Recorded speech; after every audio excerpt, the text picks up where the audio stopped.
Ei pessoal, estamos começando mais uma série aqui na Academia da Mineração. O assunto agora é banco de dados. Eu e a professora Fernanda. Olá, tudo bom, gente?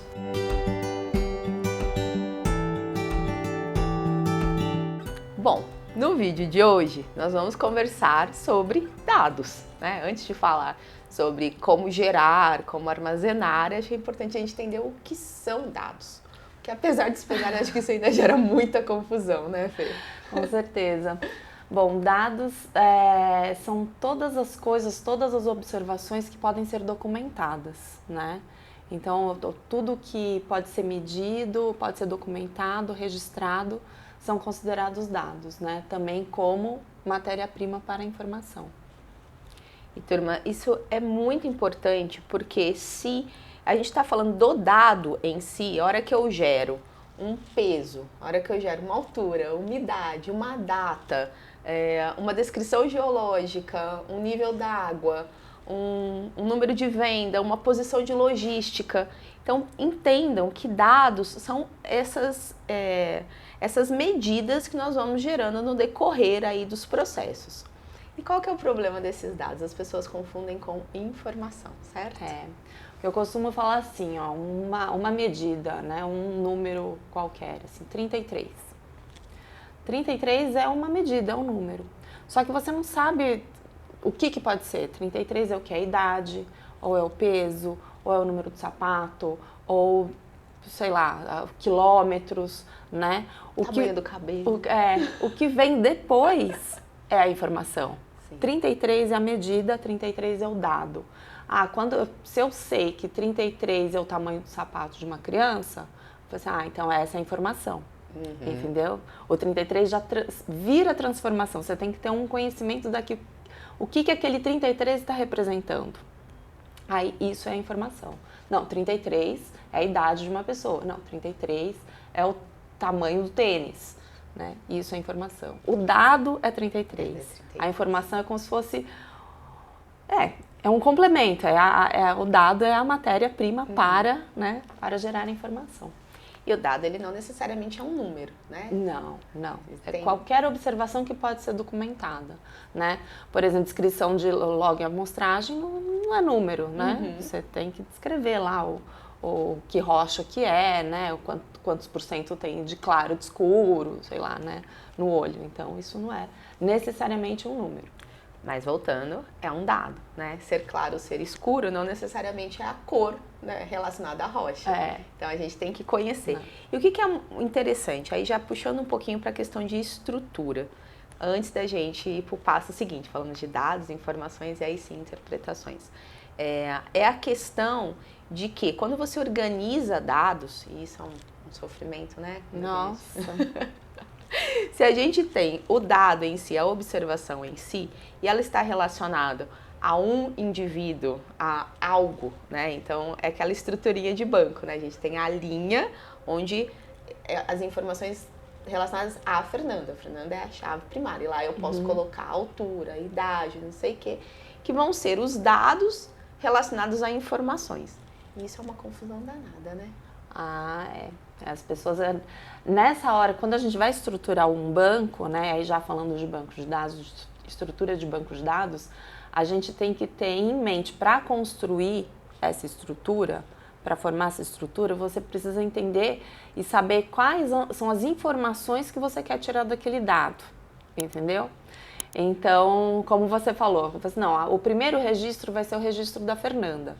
Tá? E quais informações que você precisa são obrigatórias da Fernanda?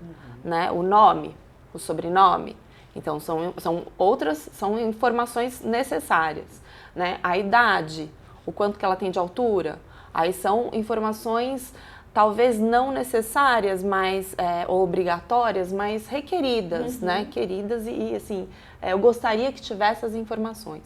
Então, assim, você tendo isso em mente, aí você consegue categorizar cada coisa no seu lugar, né? Cada informação numa coluna, cada informação numa caixinha, né? Aí você consegue estruturar o seu banco dessa forma.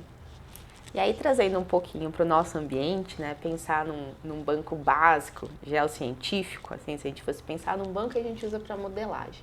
que a gente traz minimamente, né? As tabelinhas básicas que a gente ouve, COLAR, Survey, LITO e ACEI.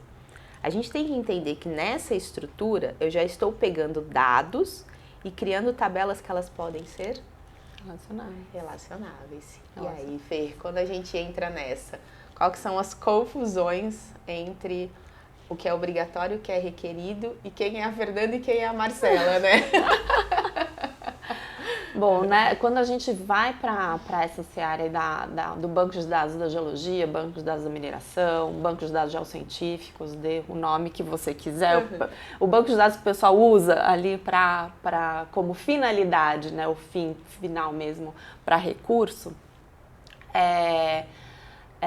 primeiro a gente tem que pensar, voltando, nos dados obrigatórios, são dados essenciais que sem esses dados a gente não consegue gerar informação ali para o recurso, né?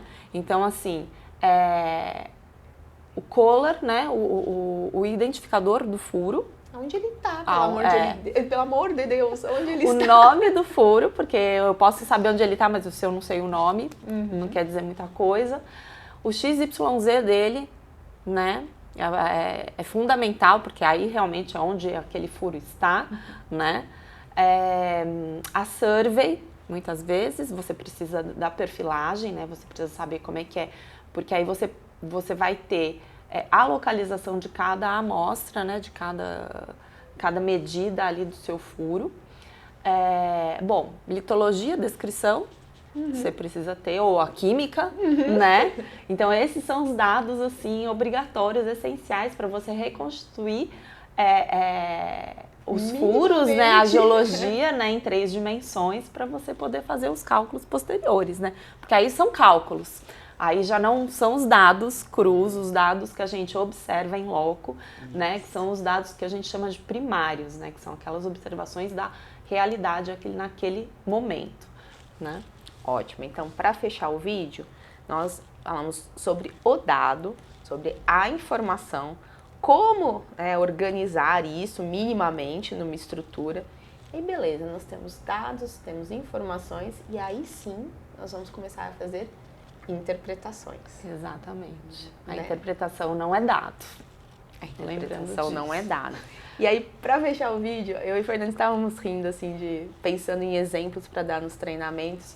E teve uma amiga minha que ela tava comentando comigo, questão de dieta e tal, não sei o quê. E eu contei essa história pra ela, é perfeita pros treinamentos.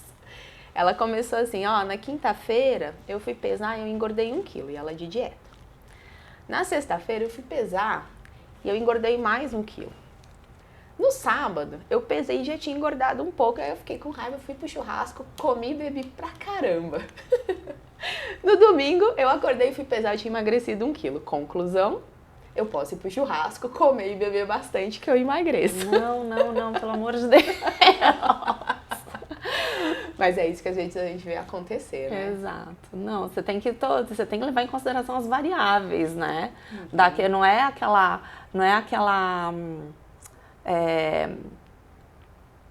atuação, aquela ação em si única. Você tem que olhar todas as variáveis, né? E ela fez uma análise completamente errada com os dados que ela tinha ali na mão, né? Quase fraudulenta para conseguir o resultado que ela queria. Exatamente.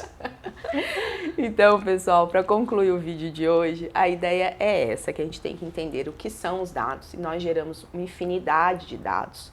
Nós temos que tomar cuidado para não virar a geração com mais dados e menos informações, porque a gente tem que entender aquele dado se está fazendo referência ao quê, e finalmente juntar dados e informações e transformar isso em interpretações, lembrando que dados isolados não geram conclusões assertivas. Não, com certeza não. É isso.